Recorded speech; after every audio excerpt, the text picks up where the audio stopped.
तो इस सेशन में हम बात करेंगे एग्जम्पशन ऑफ कैपिटल गेन्स के बारे में।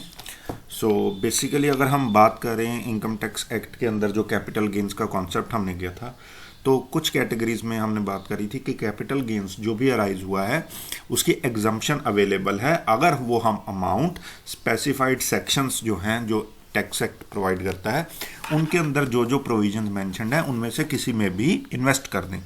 तो आइए देखते हैं कि वो कौन कौन सी प्रोविजंस हैं जहां पर कैपिटल गेन इन्वेस्ट करने से जो भी हमारा कैपिटल गेन है वो हमारा एग्जम्प्ट हो जाएगा। बेसिकली अगर हम बात करें, दो इंपॉर्टेंट सेक्शंस हैं जो डील करते हैं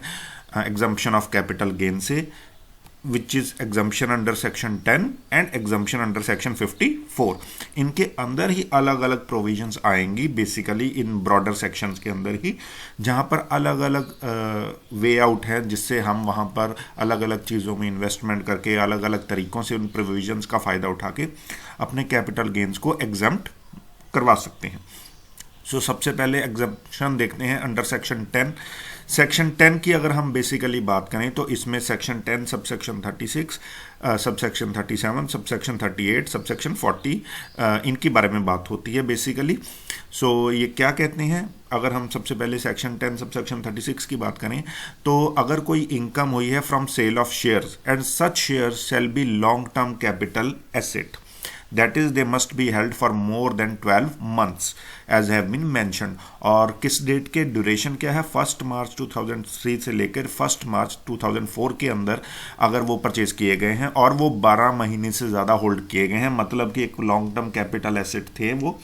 तो उन पे जो भी गेन होगा अगर वो बेसिकली वो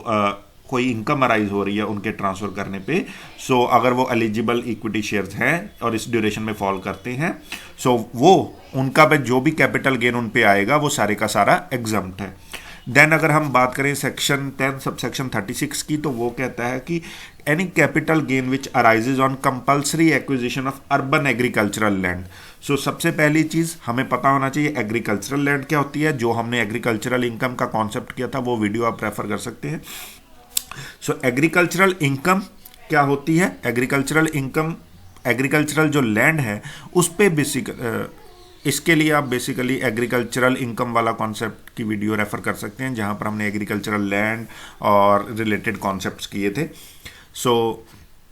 जब हम बात करते हैं compulsory acquisition of urban agricultural land, तो इसके अंदर कुछ फंडामेंटल्स ध्यान देने वाले हैं। सबसे पहले तो ये जो प्रोविजन है ये सिर्फ और सिर्फ इंडिविजुअल और एक HUF हिंदू अनडिवाइडेड फैमिली को ही अवेलेबल है। ये जो सेक्शन है जहां पर ये प्रोविजन है ये सिर्फ और सिर्फ इंडिविजुअल और HUF को ही अवेलेबल है, ये एग्जम्पशन। दूसरी चीज़, वो जो ज़मीन है वो अर्बन एग्रीकल्चरल लैंड होनी चाहिए। जब हम कहते हैं अर्बन लैंड तो इसके लिए वही क्राइटेरिया आ जाता है जो हमने एग्रीकल्चरल इनकम के कॉन्सेप्ट में पढ़ा था कि एरियल डिस्टेंस अगर हम मेजर करें तो म्यूनिसिपल लिमिट से 8 किलोमीटर के अंदर अंदर होनी चाहिए, क्योंकि तब हमने किया था पॉपुलेशन के बेसिस पे अलग अलग पैरामीटर्स किए थे, 2 किलोमीटर, 6 किलोमीटर और 8 kilometre depending upon the population of the city concern. अगर उससे बाहर हो जाए तो हम उसको एग्रीकल्चरल, रूरल एग्रीकल्चरल लैंड मानते हैं, और अगर उस लिमिट्स के बीच में है तो उसको हम अर्बन एग्रीकल्चरल लैंड मानेंगे। अगर वो उस लिमिट्स के बीच में है, म्युनिसिपल लिमिट्स के बीच में है, और वो ज़मीन जो है पिछले 2 साल से इमीडिएटली जिस डेट को ट्रांसफ़र हुई है उस डेट से पिछले 2 साल तक वो जो ज़मीन है वो एग्रीकल्चरल पर्पजेज़ के लिए यूज़ की गई हो उस इंडिविजुअल द्वारा या HUF द्वारा। उस केस में अगर और जो कंपनसेशन मिली है वो मिली हो 1 अप्रैल 2004 के बाद, अगर ये प्रोविजंस, अगर ये कंडीशंस फुलफिल होती हैं तो उस केस में जो भी कंपलसरी एक्विजिशन, अगर सरकारी एक्विजिशन हुई है, कंपलसरी किसी लॉ के अंडर एक्विजिशन हुई है उस ज़मीन की, तो उसकी जो भी कंपनसेशन मिलेगी वो सारी की सारी जो है वो कंपनसेशन जो है वो एग्जम्प्ट मानी जाएगी। देन थर्ड सेगमेंट की बात करें, सेक्शन 10 सबसेक्शन 38, तो ये कहता है कि कुछ टाइप की सिक्योरिटीज़ हैं जो जिन पे सिक्योरिटी ट्रांजैक्शन टैक्स लगता है। में क्या है, 1 अक्टूबर 2004 के बाद सिक्योरिटीज ट्रांजैक्शन टैक्स जो था वो इफेक्ट में आया था। All such securities which are being transacted on recognised stock exchange, और जिन पे STT securities transaction tax applicable है, और जिन पे सिक्योरिटीज ट्रांजैक्शन टैक्स इफेक्ट में है, सिक्योरिटीज ट्रांजैक्शन टैक्स इफेक्ट में है, उनके केसेस में जो भी कैपिटल गेन होगा, लॉन्ग टर्म कैपिटल गेन, वो एग्जम्प्ट है। देन कोई ट्रांसफ़र किया गया एसेट कोई ऐसी अंडरटेकिंग ने जो कि जनरेशन ट्रांसमिशन या डिस्ट्रीब्यूशन ऑफ इलेक्ट्रिसिटी या पावर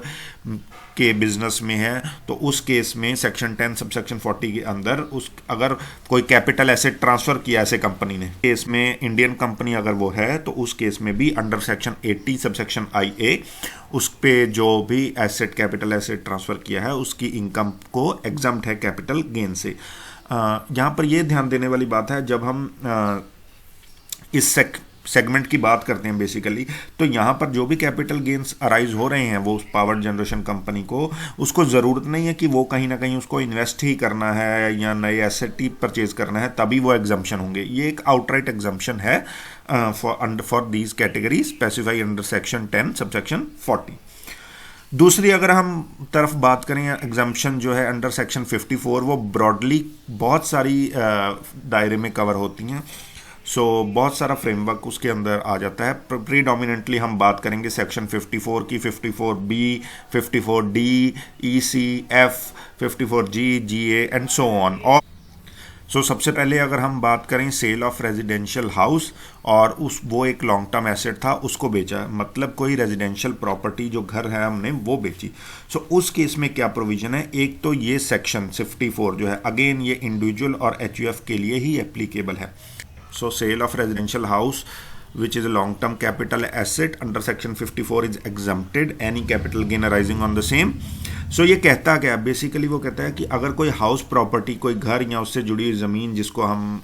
मानते हैं रेजिडेंशियल बिल्डिंग की डेफिनेशन में कंसिडर करते हैं, अगर वो ट्रांसफ़र की किसी इंडिविजुअल ने या HUF ने, और जो भी कैपिटल गेन उस पर हुआ उसको अराइज, अगर वो कैपिटल गेन उसने कोई नया घर खरीदने में लगा दिया, और वो कब खरीदा नया घर, या तो जिस वक्त ये प्रॉपर्टी बेची उससे 1 साल पहले, या उस बेचने के 2 साल के बाद अंदर, या वो जितनी भी कैपिटल गेन्स अमाउंट आया वो सारे का सारा एक नया घर कंस्ट्रक्ट करने में, कंस्ट्रक्शन में लगा दिया, जिस दिन ट्रांसफ़र किया ये वाला घर उससे 3 साल के अंदर। अगर ये दोनों में से कोई भी काम हो जाए, अगर वो जिस दिन को ये घर बेचा, सेल ऑफ रेजिडेंशियल हाउस हुआ, उससे 1 साल पहले परचेज कर ले कोई नया घर, या उससे 2 साल बाद परचेज कर ले कोई नया घर, या जिस दिन को ट्रांसफ़र हुई बेचा उससे 3 साल के अंदर कोई नया घर रेजिडेंशियल हाउस ही कंस्ट्रक्ट कर ले। इन दोनों केसेस में जितना भी अमाउंट ऑफ कैपिटल गेन उसने अराइज हुआ, उसको ये घर बेच के सेल ऑफ रेजिडेंशियल हाउस, अगर वो सारे का सारा अमाउंट वहाँ पर इन्वेस्ट करता है तो वो सारे का सारा कैपिटल गेन एग्जम्प्ट हो जाएगा। अगर कुछ कम अमाउंट करता है, प्रोपोर्शनेट अमाउंट ही करता है, सारे का सारा नहीं करता, तो जितना अमाउंट करेगा उतना एग्जम्प्ट हो जाएगा। अब ध्यान देने वाली बात यह है कि वो रेजिडेंशियल हाउस जिसमें वो इन्वेस्ट कर रहा है वो सिर्फ इंडिया में ही सिचुएट होना चाहिए। दूसरी चीज़ कि जो कंस्ट्रक्शन है, जिस घर नया घर अगर कंस्ट्रक्ट कर रहा है वो 3 साल के अंदर कंप्लीट हो जानी चाहिए। अगर 3 साल के अंदर कंप्लीट नहीं होती तो उस केस में प्रोविजंस कहती हैं बेसिकली कि अगर 3 साल के अंदर कंप्लीट नहीं होती तो जिस साल 3 साल कंप्लीट हुए जो सारे का सारा अमाउंट जितना भी कैपिटल गेन बचा होगा जो इन्वेस्ट नहीं हो पाया वो सारे का सारा इनकम कंसिडर किया जाएगा उस साल। Then exemption is even allowed even if a part of this capital gain is invested to buy an old house। exemption उस केस में भी अलाउड है इस सेक्शन के अंदर कि चाहे कुछ हिस्सा कैपिटल गेन्स का पुराना घर खरीदने में लगा दिया और बाकी का कैपिटल गेन्स अमाउंट बनाया उसी घर में नए कमरे बनाने के लिए, उसको मॉडिफाई करने के लिए, रेनोवेट करने के लिए। आउटराइटली नया घर कंस्ट्रक्ट कर लिया पूरे का पूरा, पुराना घर खरीदा और उसमें रेनोवेट करके इम्प्रूवमेंट करवा ली, या कोई असेसी ने घर परचेज किया, 1, 2 या 2 से ज़्यादा घर बेचे और एक नया घर परचेज कर लिया या कंस्ट्रक्ट कर लिया। इन तीनों केसेस में ही बेसिकली ये एग्जम्पशन अलाउड है। देन अगर हम बात करें, अगर हमने कोई नया घर कंस्ट्रक्ट कर लिया 3 साल के अंदर, बट जब वो नया घर कंस्ट्रक्ट हो गया, नया घर एक्वायर कर लिया, उसको फिर 3 साल के अंदर ही हमने बेच दिया, जिस दिन उसको परचेज किया था या जिस दिन उसकी कंस्ट्रक्शन कंप्लीट हुई उसके 3 साल के अंदर ही उसको भी बेच दिया। उस केस में जो भी उस ओरिजिनल घर में जो भी कैपिटल गेन्स आपने यहाँ पर इन्वेस्ट किए थे वो सारे के सारे उस साल टैक्सेबल माने जाएंगे। मतलब कि उस घर को जो परचेज किया गया या कंस्ट्रक्ट किया गया उसको 3 साल के अंदर बेचने की मनाही है। नेक्स्ट हम बात करते हैं सेक्शन 54B की। ये सिर्फ इंडिविजुअल्स को अलाउड है और ये सेगमेंट क्या कहता है कि कोई एग्रीकल्चरल लैंड जो कि एग्रीकल्चरल पर्पसेस के लिए यूज हो रही थी, अर्बन एग्रीकल्चरल लैंड, अगर वो ट्रांसफर की जाती है तो उस केस में, और वो ट्रांसफ़र जब हमने कर दी तो उसके बाद जो प्रोसीड्स आई, जो हमारे पास कैपिटल गेन्स आए, वो चाहे शॉर्ट टर्म हो चाहे लॉन्ग टर्म, वो जितना भी कैपिटल गेन था उसको हमने इन्वेस्ट किया, किस में इन्वेस्ट किया? एग्रीकल्चरल लैंड ही परचेज करने में। मतलब एग्रीकल्चरल ज़मीन बेची और एग्रीकल्चरल ज़मीन खरीदने में ही उस प्रोसीड्स को इन्वेस्ट कर दिया सारे को, चाहे वो अर्बन एग्रीकल्चरल लैंड हो चाहे रूरल एग्रीकल्चरल लैंड हो। सो उस केस में भी जो कैपिटल गेन्स हैं अंडर सेक्शन 54B एग्जम्प्ट माने जाएंगे। बट कंडीशन क्या है? टाइम लिमिट ये है कि जिस डेट को वो हमने एग्रीकल्चरल लैंड ट्रांसफर की है, जो सेल्फ कल्टिवेटेड हमारी एग्रीकल्चरल लैंड थी अर्बन एरिया में, जो अर्बन एरिया के बीच में आती थी म्यूनिसिपल लिमिट से 8 किलोमीटर के अंदर अंदर, और हम खुद उसको कल्टीवेट करते थे, उसको हमने बेचा, और उसके अगेंस्ट अगर हमने कोई एग्रीकल्चरल लैंड परचेज की, हमने प्रोसीड्स रिसीप्ट की जो हमारी सेल्फ कल्टीवेटेड एग्रीकल्चरल लैंड थी उसको बेचकर, जो अर्बन एरिया में थी, सो उसको बेचकर जब हमने प्रोसीड्स रिसीप्ट की, उसको हमने एग्रीकल्चरल ज़मीन खरीदने में ही इन्वेस्ट कर दिया 2 साल के अंदर अंदर, जब हमने वो अपनी एग्रीकल्चरल लैंड ट्रांसफ़र करी थी। सो अगर उस 2 साल के अंदर अंदर ही उस अमाउंट को एग्रीकल्चरल ज़मीन खरीदने में लगा दिया तो भी उसके में कैपिटल गेन जो उस ज़मीन पे अराइज हुआ था बेचने पे, वो सारे का सारा एग्जम्प्ट माना जाएगा। बट कंडीशन अगेन वही है कि 3 साल के अंदर अंदर जब वो नई ज़मीन खरीदी उसको बेच नहीं सकते। अगर आपने उसको भी बेच दिया तो सारे का सारा जो अमाउंट एग्जम्पशन, जितनी आपको कैपिटल गेन की एग्जम्पशन थी, वो उस साल आपकी कॉस्ट ऑफ एक्विजिशन से रिड्यूस करके वो चार्ज की जाएगी। उस केस में आपको बेसिकली वो माना जाएगा जो प्रीवियसली जितना भी कैपिटल गेन एग्जम्प्ट हुआ था वो सारे का सारा टैक्सेबल माना जाएगा। नए कैपिटल गेन के साथ जो पिछली ज़मीन पे कैपिटल गेन हुआ था वो भी ऐड हो जाएगा, और ये जो नई ज़मीन अगर 3 साल के अंदर अंदर बेच दी तो इस पर भी जो कैपिटल गेन ऐड हुआ वो सारे का सारा जिस साल बेची है नई ज़मीन उस साल का वो कैपिटल गेन माना जाएगा। एक और कंडीशन होती है सेक्शन 54 और 54B दोनों के अंदर ही,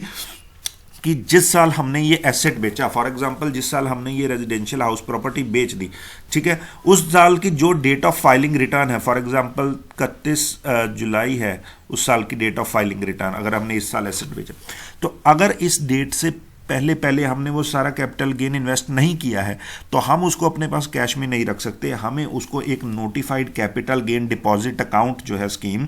किसी भी नॉमिनेटेड बैंक, स्पेसिफाइड बैंक में, उसके अंदर वो अकाउंट खुलवा के वहाँ पर वो सारे का सारा कैपिटल गेन अमाउंट डिपॉजिट रखना पड़ता है।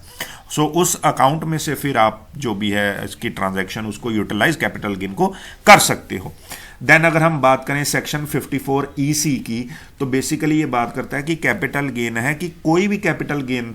हुआ किसी भी लॉन्ग टर्म एसेट पे, कैपिटल एसेट कोई भी हो सकता है, लॉन्ग टर्म एसेट ज़रूरी नहीं वो रेजिडेंशियल प्रॉपर्टी हो, वो कोई भी हो, और ये किसको अवेलेबल, ये हर टाइप के एसएससी को अवेलेबल है, चाहे कंपनी है, चाहे इंडिविजुअल है, चाहे HUF है, कोई भी है। और जो capital long term capital asset transfer किया गया उसके ट्रांसफ़र करने के 6 महीने के अंदर अंदर हमने जितना भी कैपिटल गेन्स आया था सारे का सारा, या उसका जो भी हिस्सा हम करना चाहते थे, वो सारे का सारा हमने इन्वेस्ट कर दिया। कहाँ पर? बेसिकली किसी भी लॉन्ग टर्म स्पेसिफाइड एसेट का जो भी नोटिफाइड है एग्जम्पशन के लिए अंडर दिस सेक्शन, उसमें एग्जम्प्ट अगर हमने इन्वेस्ट कर दिया अमाउंट क्या जो कैपिटल गेन्स का हमारा था, तो वो सारे का सारा अमाउंट हमारा कैपिटल गेन क्या हो जाएगा, एग्जम्प्ट हो जाएगा। कंडीशन फिर वही है कि अगर 3 साल के अंदर अंदर जहां पर हमने जो लॉन्ग टर्म स्पेसिफाइड एसेट जिसको ट्रांसफ़र किया या कन्वर्ट किया, अगर उसको 3 साल के अंदर अंदर from the date of its acquisition हम उसको फिर ट्रांसफ़र कर देते हैं, तो उस केस में सेक्शन 45 के अंदर वो सारी का सारा जो एग्जम्प्ट कैपिटल गेन है वो भी अगेन टैक्सेबल बन जाएगा। हालांकि फाइनेंस एक्ट 2007 के बाद इस पे एक सीलिंग लग गई थी, इस सेक्शन में लगी हुई है कि जो अमाउंट आप ओवरऑल इन्वेस्ट कर रहे हो as a result of capital gain that you have arrived on original assets, वो 50 लाख रुपए से ज़्यादा नहीं हो सकता। जो इन्वेस्टमेंट है, एग्जम्पशन जो इस सेक्शन के अंदर है वो मैक्सिमम 50 लाख रुपीज़ अलाउड है इन अ सब्सिक्वेंट फाइनेंशियल ईयर। सो जो भी इन्वेस्टमेंट जितनी भी एग्जम्पशन हम इस सेक्शन की क्लेम कर सकते हैं फाइनेंशियल ईयर में, वो 50 लाख रुपीज़ है on any investment which is being made under these section. और अगर हम लॉन्ग टर्म कैपिटल एसेट की बात करें, स्पेसिफाइड एसेट जिसमें इन्वेस्टमेंट की जा सकती है इस सेक्शन के अंतर्गत, सो जिस पे हम फिर एग्जम्पशन क्लेम कर सकते हैं, तो वो बेसिकली जो स्पेसिफाइड एसेट बोलता है ये सेक्शन। और वो स्पेसिफाइड एसेट्स कौन कौन से हैं, वो for example national highways authority of India, NHAI के बॉन्ड्स हो गए, REC के बॉन्ड्स हो गए एंड सो ऑन। सो उनके जो सेगमेंट्स हैं, उनके जो बॉन्ड्स इशूड किए गए हैं, जैसे कि यहाँ पर मैंशनड भी है स्पेसिफिकली सेक्शन 54 EC के अंदर। सो NHAI या REC के या और गवर्नमेंट नोटिफाइड जो भी बॉन्ड कर देती है, अगर वहाँ पर इन्वेस्टमेंट कर दी हमने, कोई भी लॉन्ग टर्म कैपिटल एसेट बेचा था और जो भी कैपिटल गेन्स हुआ, तो उसी अगर कैपिटल गेन को वहाँ पर इन्वेस्टमेंट की है तो 50 लाख रुपए तक की जो एग्जाम्पशन है वो अलाउड है एक पर्टिकुलर सब्सिक्वेंट फाइनेंशियल ईयर में, और 3 साल के अंदर अंदर अगेन उसको बेचना मना है। अदरवाइज जो भी कैपिटल गेन एग्जाम्प्ट हुए थे वो सारे के सारे उस साल टैक्सेबल बन जाएंगे जिस साल वो एसेट बेच दिया, वो बॉन्ड्स बेच दिया अगर 3 साल के अंदर अंदर। देन अगर हम बात करें सेक्शन 54F की, तो इसके केस में बोला जाता है कि जो एसेट ट्रांसफ़र हुआ वो कोई भी एसेट हो बट वो रेजिडेंशियल हाउस प्रॉपर्टी ना हो। सो ये जो सेक्शन है कैटेगोरिकली उन एसेट्स के लिए है कि वो कोई भी फॉर्म में हो सकते हैं बट वो घर ना हो, और जो इन्वेस्टमेंट की गई है वो घर में की गई हो। सो बेसिकली ये सेक्शन प्रमोट करता है इन्वेस्टमेंट इन रियल एस्टेट। सो ये सेक्शन कहता है कि कोई भी लॉन्ग टर्म एसेट आपने बेचा और उस एसेट से जो प्रोसीड आई उसको आपने रेजिडेंशियल हाउस प्रॉपर्टी में इन्वेस्ट कर दिया। और ये सेक्शन अगेन इंडिविजुअल्स या सिर्फ HUF हिंदू अनडिवाइडेड फैमिली के लिए एप्लीकेबल है। और ये कहता क्या है कि जो भी आपने लॉन्ग टर्म एसेट बेचा उसको आपने रेजिडेंशियल हाउस प्रॉपर्टी में लगाया, कब लगाया, या तो बेचने से 1 साल पहले या उस डेट के ट्रांसफ़र के 2 साल के बाद, उसके अंदर अंदर आपने उस अमाउंट को, कैपिटल गेन्स को रेजिडेंशियल हाउस प्रॉपर्टी में इन्वेस्ट कर दिया, या कंस्ट्रक्शन हो रही है तो 3 साल के अंदर अंदर घर की। सो उस केस में जितनी भी वैल्यू कैपिटल गेन्स की थी अगर आपने सारी इन्वेस्ट कर दी तो सारी की सारी, या जितना ओवर आपका पोर्शन ऑफ कैपिटल गेन्स किया तो वो portion of capital gains exempt माना जाएगा। बट कंडीशन अगर अगेन वही है कि अगर घर परचेज किया रेजिडेंशियल हाउस प्रॉपर्टी जिसमें इन्वेस्ट किया तो उसको 2 साल के अंदर अंदर बेच नहीं सकते, और कंस्ट्रक्ट किया तो 3 साल के अंदर अंदर उसको बेच नहीं सकते। अगर बेच दिया, उसको ट्रांसफ़र कर दिया फर्दर नए घर को भी, तो उस केस में जो एग्जम्पशन अलाउड हुई थी सेक्शन में वो सारी की सारी दोबारा से टैक्सेबल बन जाएगी, और जिस साल वो ट्रांसफ़र होगा फिर उस साल वो आपकी इनकम में ऐड हो जाएगी। देन अगर हम बात करें कि कंपलसरी एक्विजिशन हो गई कोई लैंड या बिल्डिंग की जो कि बिजनेस या इंडस्ट्रियल अंडरटेकिंग के फॉर्म में यूज़ की जाती थी। सो अगर कोई भी रिलेटेड आपकी कंपलसरी एक्वायर कर ली किसी लॉ के अंदर कोई ज़मीन या बिल्डिंग जो कि बिजनेस के लिए, इंडस्ट्रियल पर्पसेस के लिए यूज़ की जाती है, शॉर्ट टर्म गेन भी हो सकता है, लॉन्ग टर्म भी। सो उस केस में अगर नया एसेट जो परचेज किया वो कोई प्लांट परचेज कर लिया, मशीनरी ही परचेज कर ली, कोई और बिल्डिंग परचेज कर ली बट रूरल एरिया में की, या ये सेक्शन उस केस में भी एप्लीकेबल है जब आपको ओरिजिनल एसेट्स, ओरिजिनल अंडरटेकिंग और अर्बन एरिया से रूरल एरिया में शिफ्ट करनी पड़ी। सो उन केसेस में बेसिकली ये प्रोविजन क्या कहती है, ये कहती है कि उन केसेस में 3 साल के अंदर अगर आपने इनिशियल कंपनसेशन जब आपको मिली उसमें आपने ट्रांसफ़र इन्वेस्टमेंट कर दी कैपिटल गेन को, तो सारे का सारा कैपिटल गेन या जो इन्वेस्टमेंट की है नए एसेट में, दोनों में से जो भी अमाउंट कम होगा वो अमाउंट आपका एग्जम्प्ट माना जाएगा। बट अगर अगेन आपने वो नया एसेट 3 साल के अंदर अंदर ट्रांसफ़र कर दिया, सो उस केस में भी आपकी जो बेसिकली एग्जम्पशन अलाउ की गई थी आपको, वो सारी की सारी टैक्सेबल हो जाएगी। ये सेक्शन 54G कहता है बेसिकली। अगर सेम प्रोविजन सब सेगमेंट्स में चलेंगी कि अगर वो सारे का सारा कैपिटल गेन आपने amount before date of filing return जिस साल वो ऐसे ट्रांसफ़र हुआ वो यूटिलाइज नहीं किया सारे का सारा, तो आपको कैपिटल गेन्स अकाउंट स्कीम में उसको डिपॉजिट करवाना है और वहाँ से फिर उस आप प्रोसीड्स को बेसिकली यूज़ कर सकते हो। सो बेसिकली ये प्रोविज़न लागू होती है जब आपको कंपल्सरली आपका एक्वायर कर लिया जाए या आपको बेसिकली जो है वो शिफ्ट करना पड़े इंडस्ट्रियल अंडरटेकिंग को from urban areas to rural areas और notified non urban areas and so on. Then shifting के लिए हमने सेकंड सेगमेंट भी कर लिया है। प्रोविजंस दोनों के केस में सेम है। दूसरे सेगमेंट में ये है कि अगर हमने वो शिफ्टिंग अंडरटेकिंग कर रहे हैं but to any specified special economic zone, और ये सेक्शन इसको लास्ट वाला कवर करता है जो हमने बात की थी 54GA। सो 54 GA यहाँ पर है और इसको सेक्शन कवर करता है 54 G,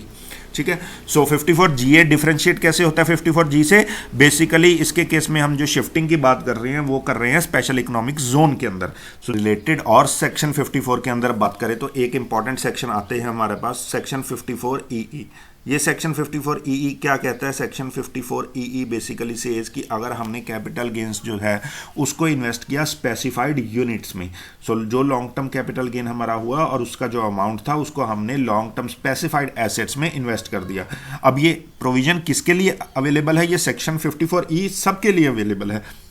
चाहे वो इंडिविजुअल है, HUF है, चाहे वो पार्टनरशिप फॉर्म है, चाहे कंपनी है। और कंडीशंस हैं कुछ इस सेक्शन के अंदर वो कैपिटल गेन इन्वेस्टमेंट की रिगार्डिंग। वो कंडीशंस कौन सी है? जो कैपिटल एसेट जो ट्रांसफर किया गया वो लॉन्ग टर्म कैपिटल एसेट होना चाहिए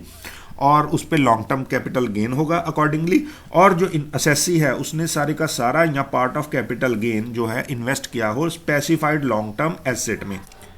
वो specified long term asset in section के अंदर कौन सा है? वो है यूनिट्स जो कि इशू की गई हों before 1 April 2019 of any such fund which is notified by central government in respect of this section. So जो इन्वेस्टमेंट वो है उस अगर उन यूनिट्स में की गई है, चाहे वो MF यूनिट्स हैं, इक्विटी यूनिट्स हैं, जो भी गवर्नमेंट ने 1 अप्रैल 2019 से पहले नोटिफाई की हैं अंडर दिस सेक्शन, अगर उस 6 महीने के अंदर अंदर जब एसेट ट्रांसफ़र किया लॉन्ग टर्म एसेट, तो उसकी अगर 6 महीने के अंदर अंदर इस स्पेसिफाइड एसेट्स में अगर इन्वेस्टमेंट कर दी तो उस केस में जो भी up to limit of 50 lakh rupees that is allowed in a financial year, so उस केस में वो अमाउंट जो है वो सारे का सारा कैपिटल गेन 50 लाख रुपए तक का अमाउंट एग्जम्प्ट होगा। एग्जम्पशन बेसिकली क्या है? अमाउंट ऑफ एग्जम्पशन, अगर तो जो नया एसेट जहां पर स्पेसिफाइड यूनिट्स में इन्वेस्ट किया उसकी कॉस्ट ज़्यादा है लॉन्ग टर्म कैपिटल गेन जो इसमें अराइज हुआ, तो सारे का सारा अमाउंट ही। अगर उसकी कॉस्ट कम है और लॉन्ग टर्म जो हमारा गेन था वो ज़्यादा था, तो जितनी अमाउंट इन्वेस्ट किया सिर्फ उतना अमाउंट ही अलाउड होगा।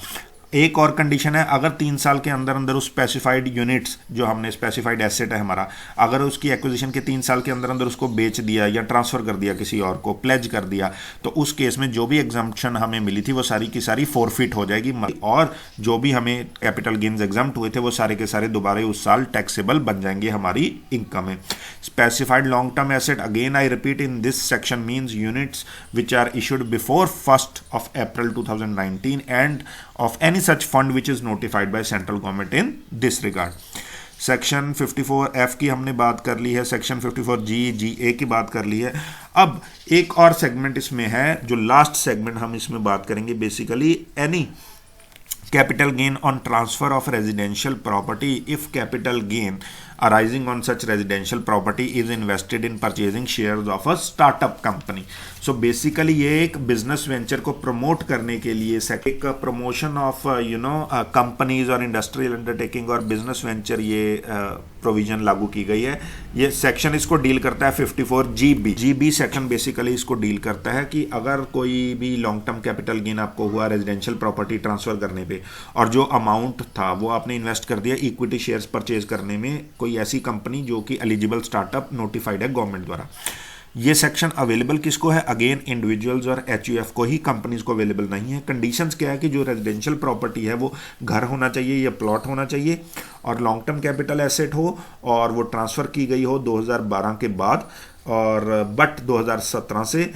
2019 से रादर पहले। देन अगर हम बात करें तो जो भी असेसी ने नेट कंसिडरेशन अराइव की है वो अगर वो एलिजिबल कंपनी जो नोटिफाइड है इस सेगमेंट के अंदर अगर उनके इक्विटी शेयर्स के अंदर इन्वेस्ट कर देते हैं तो उस केस में जो भी है उसकी सारे का सारा अमाउंट जो वो एग्जम्प्ट माना जाएगा। और जो एलिजिबल कंपनी है उसको वो जो अमाउंट है वो purchase of new asset within 1 year लगाना पड़ेगा from the date of subscription of such equity shares. So assessee ने जो अमाउंट इन्वेस्ट किया एलिजिबल कंपनी को वो अमाउंट जो है वो इन्वेस्ट करना पड़ेगा कोई नया एसेट परचेज करने में, एक्वायर करने में 1 साल के अंदर अंदर, जब पर्सन ने जिसने वो एग्जम्पशन लेनी है कैपिटल गेन की उसने उसको शेयर्स को एक्वायर किया। अमाउंट ऑफ एग्जम्पशन कितना है? या तो नेट कंसिडरेशन जो पे की अगर वो cost of asset new asset से ज़्यादा हो तो long term capital gain multiply by cost divided by net consideration. और अगर हमारी जो लॉन्ग कॉस्ट जो है नई एसेट की वो ज़्यादा है और नेट कंसिडरेशन हमारे पास कम थी कैपिटल गेन्स की, तो सारे का सारा अमाउंट ही कैपिटल गेन्स 100% ही सारे का सारा जो है वो एग्जम्प्ट माना जाएगा। सो ये प्रोविजन है under section 54GB which is a provision for boosting of manufacturing या business activities on account of any transfer of residential property and investment of proceeds in such eligible shares of startup companies. Then अगर हम tax on capital gains की बात करें तो total जो भी income हमारी होती है सेड के अंदर उसको हम 3 इनकम्स में डिवाइड करते हैं। Short term capital gains on shares which are subject to securities transaction tax, long term capital gains on all assets except shares, वो शेयर्स जिन पे एसटीटी लग रहा है सिक्योरिटीज ट्रांजैक्शन टैक्स, और balance total income. So basically अगर हम बात करें इन 3 सेगमेंट्स में हम स्प्लिट कर लेते हैं इनकम को अंडर दिस हेड। और टैक्सेशन कैसी होती है, अगर हम शॉर्ट टर्म कैपिटल एसेट्स की बात कर रहे हैं सेक्शन 111A जो है बेसिकली वो उस पर लागू होता है। सो उसके केस में ये जो सेक्शन पहले हमने बात की, इस केस में सेक्शन 111A लागू होता है। एंड व्हाट डज इट से कि टैक्स ऑन जो कैपिटल गेन है जो भी सच ट्रांजैक्शंस से हैं वो कैलकुलेट कैसे किए जाएंगे, उनका प्रोसीजर हमने नीचे मेंशन्ड है कि अगर हम शॉर्ट टर्म कैपिटल गेन्स की बात कर रहे हैं शेयर्स पे जो which are subject to STT, so such capital gains shall be at the rate of 15% of such capital gain.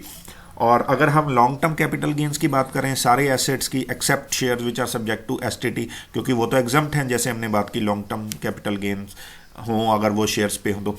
और उन पे सिक्योरिटी ट्रांजैक्शन टैक्स लग रहा है तो एग्जम्प्ट। सो उनके केस में अगर कोई भी और लॉन्ग टर्म एसेट्स है और उन पर जो कैपिटल गेन है तो उसके केस में 20% of such capital gain shall be. और अगर हम बैलेंस टोटल इनकम की बात करें तो वो कैसे कैलकुलेट होती है, हम बैलेंस टोटल इनकम जो है उसको इफ़ बैलेंस टोटल इनकम जो भी हमारी बैलेंस बचा अमाउंट वो अगर तो वो एग्जम्पशन लिमिट से कम है जो कि नोटिफाइड है, for example 2.5 lakh in this case, so difference जो है बैलेंस इनकम का और एग्जम्पशन लिमिट का वो एडजस्ट किया जाएगा शॉर्ट टर्म कैपिटल गेन से, अगर लॉन्ग टर्म कैपिटल गेन्स नहीं है तो। अगर हमारे पास long term capital gains available हैं तो उस केस में सबसे पहले वो लॉन्ग टर्म कैपिटल गेन्स में से एडजस्ट किया जाएगा जो शॉर्टफॉल है, और अगर कोई बैलेंस बच जाता है तो वो फिर टैक्सेबल होगा प्रिस्क्राइब्ड रेट्स पर। हम ट्रीटमेंट ऑफ कैपिटल लॉस की बात करें तो कैपिटल लॉस अगर हो रहा है तो कैपिटल गेन्स की बजाय हमें लॉस हो गया कैपिटल एसेट बेचने में, तो उस केस में उसको कैसे एडजस्ट करना है, कैसे असेस करना है। सो सेक्शन 54 डील करता है ट्रीटमेंट ऑफ कैपिटल लॉस से। सेक्शन जो है वो 74 डील करता है ट्रीटमेंट ऑफ कैपिटल लॉस से। सो ये कहता क्या है कि अगर कोई भी शॉर्ट टर्म कैपिटल लॉस हुआ है तो that can be set off against short term capital gains और long term capital gains, both of them. So short term capital loss जो है वो शॉर्ट टर्म गेन से या लॉन्ग टर्म गेन से दोनों से एडजस्ट किया जा सकता है, जबकि जो लॉन्ग टर्म कैपिटल लॉस है वो सिर्फ और सिर्फ लॉन्ग टर्म कैपिटल गेन से ही एडजस्ट हो सकता है। अगर फिर भी कोई अमाउंट ऑफ लॉस जो है वो अनएडजस्टेड बच जाता है शॉर्ट टर्म कैपिटल लॉस के केस में या अदरवाइज, सो उस अमाउंट को या लॉन्ग टर्म कैपिटल लॉस हो जाए चाहे, सो उस केस में उस अमाउंट को कैरी फॉरवर्ड किया जाता है, अगले 8 सालों तक कर सकते हैं। मतलब हर साल सक्सेसिवली जो कैपिटल गेन्स होंगे उनमें से हम उन पिछले सालों के लॉस को एडजस्ट करते जाएंगे, 8 सालों तक वो अलाउड है। प्रोसीजर क्या होगा, जो set of and carry forward of losses का मैकेनिज्म है जो एक अलग चैप्टर है उसमें हम इसके बारे में बात करेंगे।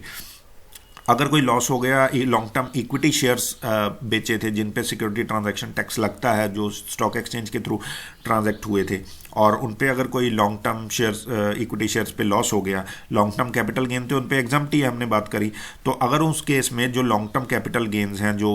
उन शेयर्स पे जो कि सब्जेक्ट टू एसटीटी हैं वो एग्जम्प्ट है, जैसे हमने बात करी सेक्शन 1030 सेक्शन 38 के अंदर, और जो लॉस हो गया उन केस में वो किसी और गेन के अगेंस्ट हम एडजस्ट नहीं कर सकते। सो अगर लॉन्ग टर्म इक्विटी शेयर्स हैं और उन पे गेन हुआ तो वो एग्जम्प्ट है, और अगर लॉस हुआ तो उसको हमें इग्नोर करना पड़ेगा, उसको